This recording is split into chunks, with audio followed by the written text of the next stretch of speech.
What if the world you see, hear, and feel isn't actually what's out there at all? What if your perception of reality is more like a highly functional but maybe fundamentally misleading computer interface? Welcome to the Deep Dive, where we take complex ideas and, well, break them down into essential insights. Today, we're plunging into a truly mind-bending concept, the interface theory of perception, proposed by Donald D. Hoffman. Our mission is to unpack this pretty radical idea that evolution has shaped us not to see truth, but just to survive. This deep dive is based on excerpts from Donald D. Hoffman's paper, The Interface Theory of Perception. Natural selection drives true perception to swift extinction. Get ready to have your view of reality fundamentally re-examined. So let's start with the basics. When we talk about our senses, what's the common assumption? How do most people think they connect us to the world? What's the standard view on perception? Right. The conventional perspective, it's really rooted in what's known as the principle of faithful depiction. Mass for conviction. Okay. Yeah. This principle basically suggests that a primary goal of our perception is to accurately recover, or at least estimate, the objective properties and statistical structures of the physical world around us. Wow. To see things as they really are, more or less. And many leading researchers, they endorse this. For instance, Yu and Bilthoff, they view vision as a process of perceptual inference, where our brains are essentially trying to figure out seeing properties. Like estimating distances, shapes. Exactly. And then you have Geisler and Deal arguing that much of human perception is veridical under natural conditions, meaning it's mostly truthful, it matches reality. Even Lahar proposes that perception generates something like a fully spatial virtual reality replica of the external world. A replica, and the traditional evolutionary argument for this faithful depiction, it seems to make a lot of intuitive sense, doesn't it? It does seem straightforward. The thinking often goes, evolutionarily speaking, visual perception is useful only if it is reasonably accurate. In other words, what you see is what you get, because, well, how else would you survive? That's precisely the argument. You often see figures like Palmer cited claiming vision is useful because it's so accurate, it feels right. But here's where Hoffman throws a real wrench into that seemingly solid foundation. He argues this entire evolutionary premise is fundamentally flawed. Flawed. How so? The core error, according to Hoffman, is confusing fitness with veridicality, or, accuracy. Fitness versus accuracy. Exactly. Natural selection, you see, optimizes for fitness, surviving, reproducing. It doesn't necessarily optimize for seeing the truth. These two goals, fitness and truth, they're distinct. Yeah. And surprisingly, they can often be at odds. Think about it. In the game of evolution, speed and efficiency often win out over absolute precision. Right. Sure, getting away fast is better than perfectly analyzing the predator. Precisely. A quick and dirty perceptual category, one that's just good enough to trigger the right behavior, can easily outcompete a more complex, perfectly accurate, but maybe slower perception. So, if evolution isn't selecting for perfect accuracy, what is the driving force then? Is it just about seeing the world efficiently enough to reproduce and pass on genes? Is that the bottom line? That's exactly right. As Travers pointed out, if deceit is fundamental to animal communication, and it often is, natural selection might even favor a degree of self-deception. Self-deception, to avoid giving away your true motives. Exactly. So the conventional view that selection favors ever more accurate images of the world starts to look, well, maybe a bit naive in that context. Fitness, not accuracy, is the real objective function for evolution. As Hoffman puts it, it's about raising more kids, not seeing more truth. Raising more kids, not seeing more truth. That's a powerful line. Okay, so that's a huge shift. But if our perception isn't necessarily about faithful depiction, what does that mean for how our brains process information? The conventional theory leans pretty heavily on Bayes' theorem, right? It does indeed. Bayes' theorem is a mathematical framework, and it's often used in perception science to model how we might estimate true properties of the world. It involves computing conditional probabilities. Okay, refresh me quickly on the parts of Bayes in this context. Sure. It involves prior probabilities, essentially, the built-in assumptions our visual system makes about the world. Things like, expecting light to come from above, or objects to be mostly rigid, or space having 3 dimensions. Got it. The priors are the starting assumptions. Right. And then there are likelihoods, which describe how likely certain sensory data, like the pattern of light hitting your retina, are, given a particular state of the world. Bayes' theorem combines these priors and likelihoods to give you a posterior probability, the updated belief about the world after seeing the data. And the conventional approach often suggests, well, we could just go out and measure the true priors and likelihoods in the world to check if our perceptions are accurate. Okay, but hang on a second. If we're trying to measure the true world to validate our perceptions, how can we possibly do that without using those very perceptions we're trying to validate? Ah, you've hit it. It feels like circular reasoning. That's precisely the problem Hoffman identifies. He calls it Bayes' circle. It's a really critical point. He states, we can only see the world through our posteriors. Through our updated beliefs, our perceived reality. Exactly. So when we attempt to measure priors and likelihoods out there in the world, our measurements are necessarily filtered through our own existing perceptual frameworks, our posteriors. Using those measurements to justify our posteriors thus leads to a vicious circle. Think of it like this. Imagine you build a robot, and you program it with the fundamental assumption, the prior, that the world is entirely made of, say, rigid objects. Okay. You then send this robot out to measure the world. What's it going to find? Well, if that's its assumption, it'll interpret everything as rigid objects or related to them. Precisely. It will inevitably find an abundance of what it interprets as rigid objects. So, concluding that your initial assumption, your prior, was justified based on the robot's good news that's falling straight into Bayes' circle, you're just confirming your own built-in filter. And even if we try to use other senses or scientific instruments, they all have their own filters, their own priors built in too, right? Absolutely. They all come with their own sets of assumptions or operational constraints. So consensus among observers, or even among different instruments, might just mean agreement among our filters. It doesn't necessarily prove we're touching objective reality. That's the argument. Consensus provides subjective consistency checks, which are useful, but not necessarily objective reality checks. Wow, okay, so if natural selection doesn't favor accuracy and our attempts to measure objective reality seem caught in this Bayes circle, what's the alternative? This must be where Hoffman introduces his own theory. This is exactly where he steps in with his provocative interface theory of perception. Interface theory, okay. Yes. And this theory fundamentally rejects what's called the reconstruction thesis, that long-held idea that perception literally reconstructs or mirrors properties of the objective world. So it throws out the idea of our brains building a mini replica. Pretty much. Instead, it champions the construction thesis. Perception constructs the properties and categories of an organism's perceptual world. It builds it, it doesn't copy it. The core model is both simple and, well, profound.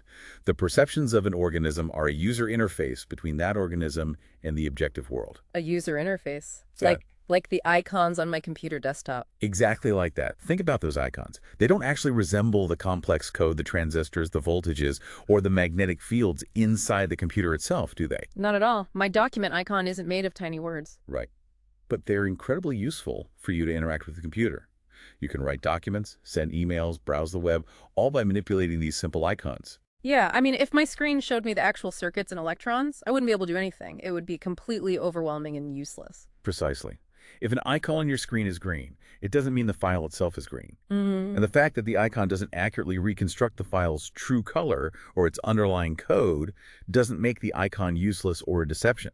Okay, I see that. In fact, a user interface is useful because it hides the overwhelming complexity. Hoffman notes that a PC interface that slavishly reconstructed all the diodes, resistors, voltages, and magnetic fields wouldn't be a bestseller. It would be unusable. Right. So Hoffman argues that our perceptions, things we take for granted, like space, time, physical objects, their positions, colors, sounds, smells, momentum, these are the icons of our species-specific user interface, Homo sapiens UI. Our UI. And they likely resemble absolutely nothing in the objective world itself. They are tools shaped by evolution purely to guide adaptive behavior that helps us survive and reproduce. The accuracy of reconstructing reality, it's simply irrelevant to that purpose. So, usefulness trumps truthfulness again. That's the core idea. And this interface theory makes several key predictions, like each species should have its own unique interface tailored to its niche. Different animals see the world differently. We know that. Right, but this goes further. It predicts these interfaces almost certainly don't perform faithful reconstructions. They're meticulously tailored for adaptive behavior. Okay. And competition often exploits the strengths and weaknesses of these interfaces, think camouflage or mimicry. And this can lead to evolutionary arms races. In essence, evidence of these interfaces and their non-veridical nature should be everywhere in nature. Okay, this is where it gets really interesting. To really see this theory in action, let's dive into some of those examples from the natural world. You mentioned evidence should be ubiquitous. Absolutely. Let's take the jewel beetle, Julidomorpha bakewelli. It's a classic example Hoffman uses. The jewel beetle. Okay. Male beetles are irresistibly attracted to the shiny, dimpled, yellow-brown wing cases of the females. That's their signal, their icon for mate. Makes sense. Unfortunately for them, in Australia where they live, people sometimes toss empty beer bottles, stubbies, out of car windows. And these stubbies happen to also be shiny, dimpled, and the right shade of brown. Oh. But they are supernormally large compared to a female beetle. And the male beetles, they find these bottles utterly irresistible. No way. Yes. They'll try to copulate with the beer bottles, ignoring actual females nearby. Sometimes even while ants are literally eating them alive because they won't leave the bottle. That's tragic and incredibly illustrative, so their perception isn't accurate at all in this case. Not remotely accurate. It's a simple rule. Shiny, dimpled brown, and bigger is better. This rule worked perfectly fine in their evolutionary niche before beer bottles showed up. Their perceptual category, desirable female, is what Hoffman calls a satisficing solution, Goodnevoff, not a statistical estimate of true female properties. A profound category error, indeed. The interface is optimized for finding mates in a pre-stubbies world, not for distinguishing glass bottles. Wow. Exactly. Yeah. Another famous example involves herring gull chicks, classic ethology study by Tinbergen. Ah, yes, the pecking behavior. Right. The chicks peck at a red spot on an adult gull's beak to stimulate the parent to regurgitate food. That red spot is the icon for food source. Okay. Researchers found they could create an artificial stimulus, just a long, thin stick with a more salient red spot, maybe even 3 red spots, that was an even more powerful trigger for the pecking behavior than an actual parent's beak. A supernormal stimulus again. So the chicks preferred the fake stick. They pecked at it more vigorously. The chick's food bearer category isn't a complex, accurate representation of an adult gull. It's a simplified rule. Yeah. Long and thin is good, and more red is better. It's like their interface has learned a very simple yet highly effective symbol for food. A practical shortcut. Again, not a full rendering of a parent. Precisely. And then there's these amazing jumping spiders of the genus Portia. These guys are araneophagic. Spider eaters. Spider eaters, yes. They hunt other spiders. Now, Portia spiders have evolved incredible camouflage. Their hair and coloration make them look like detritus, like bits of leaf litter. And their gait, the way they walk, mimics the flickering movement of detritus in the breeze. So they're using stealth technology. Exactly. It's stealth tech, designed to defeat the perceptual interfaces of their prey spiders. Wow. Now, when Portia hunts a particularly well-camouflaged spider, like Jacksonides queenslandicus, which also hides in detritus, Portia does something brilliant. It'll make a quick little vertical leap, just enough to trigger the prey's visual motion detectors. Just a little flicker. Just enough to make J. queenslandicus orient towards the movement. But by the time the prey spider has turned, Portia is motionless again, blending back into the background, effectively invisible to the prey's interface. But Portia saw the movement. Portia saw its movement. It now knows where the prey is. Yeah. Then it carefully stalks and strikes. It's exploiting the limitations of the other spider's interface. That's incredible. A predator hacking the prey's UI. Exactly.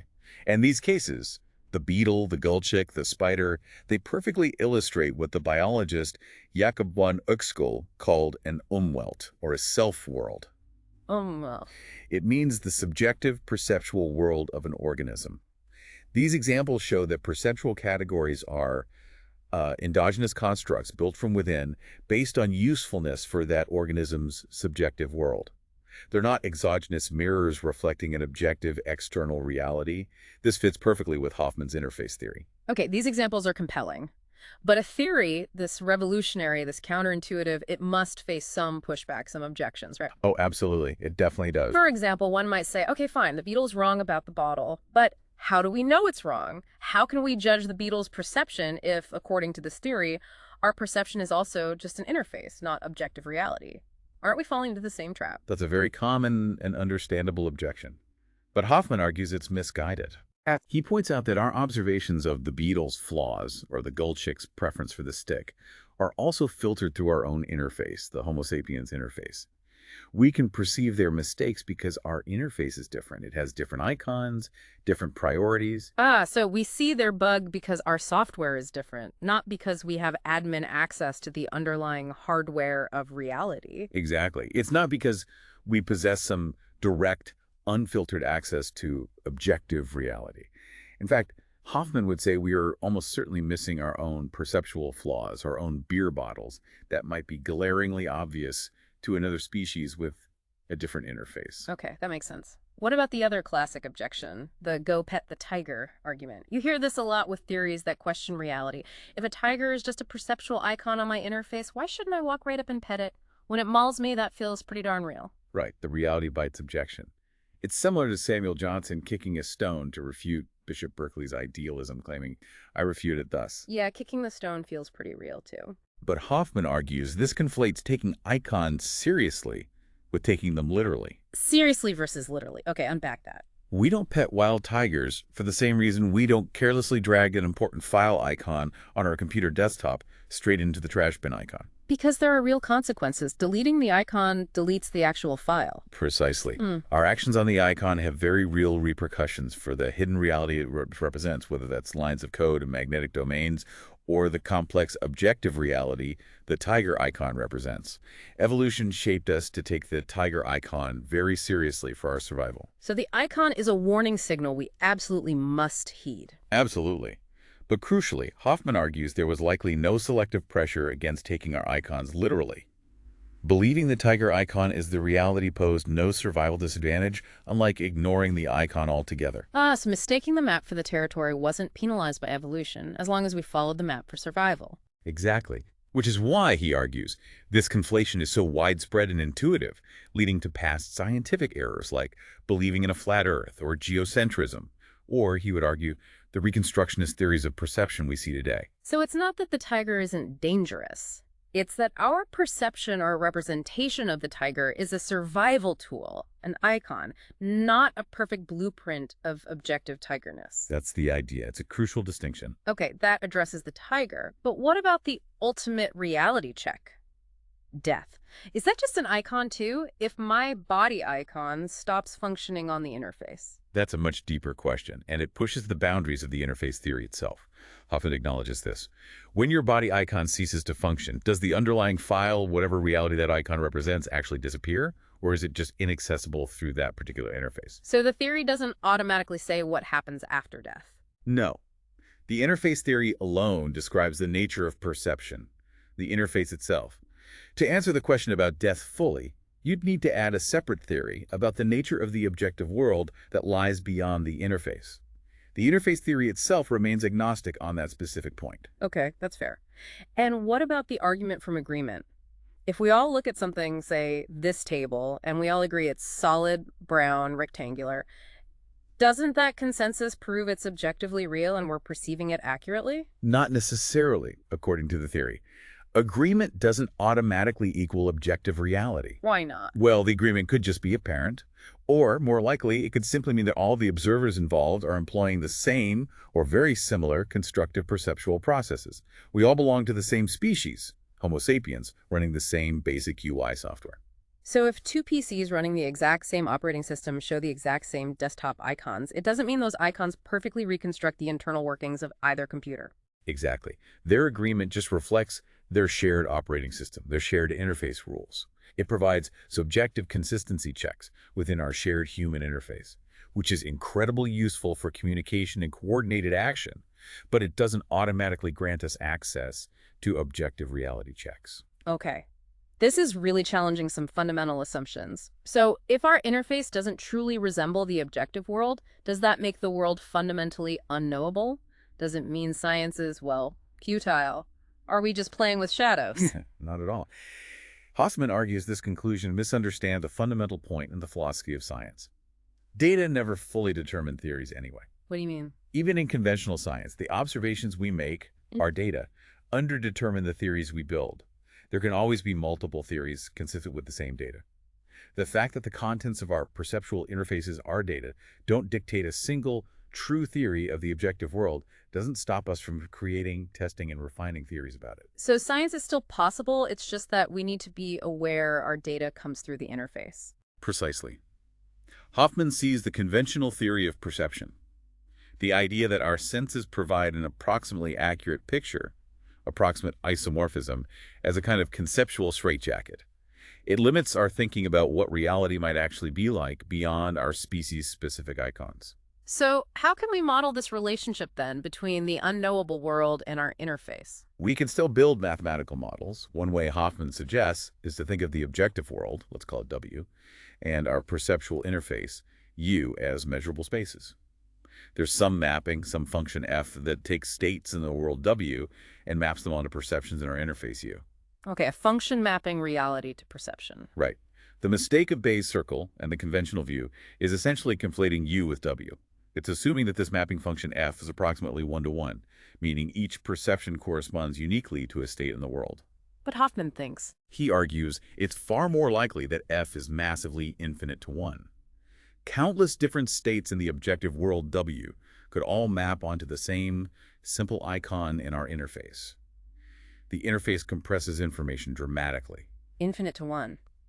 Wow. So even concepts we take completely for granted, things like space and time themselves, might just be fundamental features of our particular human interface, not features of objective reality W. Precisely. That's a key implication. Space and time, as we perceive them, might be the fundamental formatting structure of the Homo sapiens UI, the way our operating system presents information to us. And is there any resonance with that idea in, say, modern physics? Interestingly, yes. Hoffman points to findings like Elaine Aspect's famous experiments on quantum entanglement. Entanglement, okay. Where two particles remain connected regardless of distance. Exactly. They show that distant objects, like two electrons that have interacted, can be so profoundly linked that measuring a property of one instantly influences the property of the other, no matter how far apart they are. They behave like a single entity with a unity that transcends space and time. Which is very weird if you think space and time are fundamental objective realities separating them. It's certainly a huge puzzle for theories of faithful depictions that assume our perception of separate objects in space and time is accurate. But it's not necessarily a puzzle for interface theory. How does interface theory handle it? It simply suggests that space-time and separate objects are useful fictions of our interface, not faithful depictions of objective reality. If space isn't fundamentally real in the objective world W, then the spooky action at a distance of entanglement becomes less spooky. The deep connections exist in W, outside the spatiotemporal formatting of our interface U. So the entire framework of our physical reality that we perceive, from tiny particles to massive planets moving through 3D space and linear time, might just be the most useful set of icons for our particular species to navigate existence and, well, raise more kids. That's the radical suggestion, yes. It's a truly mind-bending thought when you let it sink in. It really is. Now, this still sounds quite philosophical, even with the physics connection. But you mentioned Hoffman backs this up with concrete models, something called interface games. Yes, he doesn't just rely on philosophical arguments or examples from nature. He uses evolutionary game theory simulations to test the core claim mathematically. Okay, game theory. How do these simulations work? How do they show accuracy gets driven to extinction? They set up these simulated evolutionary scenarios. In a simple interface game, you might have two digital animals competing over territories. Each territory has underlying objective values for, say, food and water. Okay, a resource competition simulation. Right. Now, you program different perceptual strategies for these animals. One strategy might be a truth interface. This animal perceives the exact values of food and water in each territory. It has perfect veridical perception. The accurate strategy. Yes, but processing all that detailed information might come with a cost. Maybe it takes slightly longer, or requires more computational resources, a higher information cost. Okay, and the other strategy? The other strategy is a simple interface. This animal perceives just one bit of information per territory. For example, if the food value is greater than 50 units, the territory icon appears green. Otherwise, it appears red. It's a very coarse, simplified perception. Just a basic good-bad signal. Much Yeah. faster, lower cost. Exactly. Faster, lower information cost.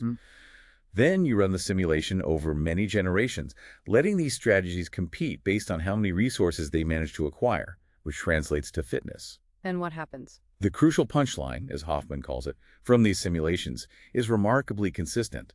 The simple interface strategy consistently drives the truth strategy to extinction. Wow. Not just outperforms it, but eliminates it. Eliminates it. And this happens robustly for most values of the red-green boundary, even when the cost per bit of information for the truth strategy is set to be very small, and even when the correlation between the food and water resources is low, meaning knowing just food isn't a perfect proxy for overall value. So even when truth is cheap and the simplification isn't perfect, the simple interface still wins. It still wins.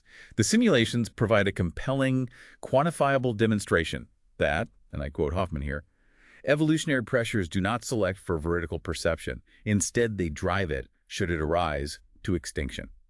That's a powerful result from the models. It is, and Hoffman argues that even in much more complex, realistic evolutionary game scenarios, he bets that true perception, accurately reflecting objective reality, will not turn out to be an evolutionarily stable strategy.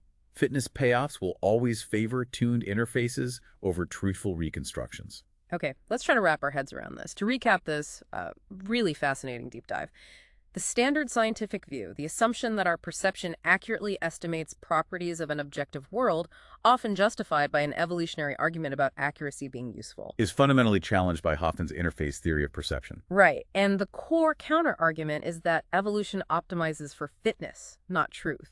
Exactly.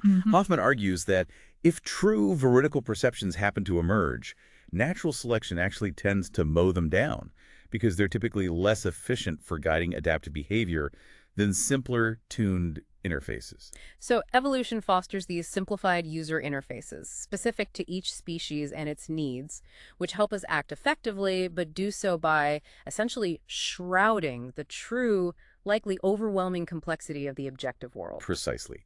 We saw hints of this through the mating errors of those poor jewel beetles. And the instinctual pecking of the herring gold chicks at simplified stimuli. The incredibly cunning stealth and exploitation tactics of the Portia jumping spiders. And perhaps most directly through the stark results of those interface game simulations where truth strategies were consistently driven to extinction. Right. It all points to the same conclusion. Which means that, as Hoffman memorably put it, natural selection rewards fecundity, not factuality, so it shapes interfaces, not telescopes on truth. That sums it up beautifully. So this is a lot to take in. What does this all mean for you, the listener? How should this maybe change how you think about interacting with the world around you?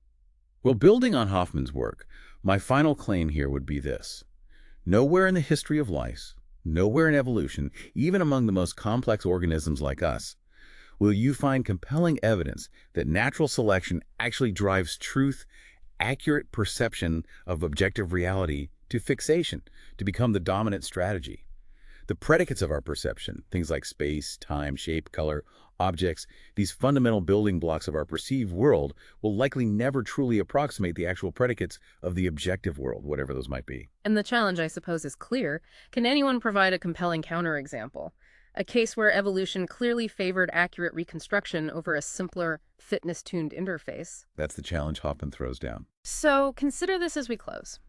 If our reality, the world we experience every moment, is merely a highly optimized user interface designed for survival, and fundamentally not a window onto objective truth, what might that imply about consciousness itself? That's the next frontier, isn't it? What if our very subjective experience of being real, of existing within this space-time framework, is itself the most useful icon, the ultimate tool for navigating a world whose true nature we perhaps can't even begin to comprehend? It's a thought that might just change how you look at, well, pretty much everything.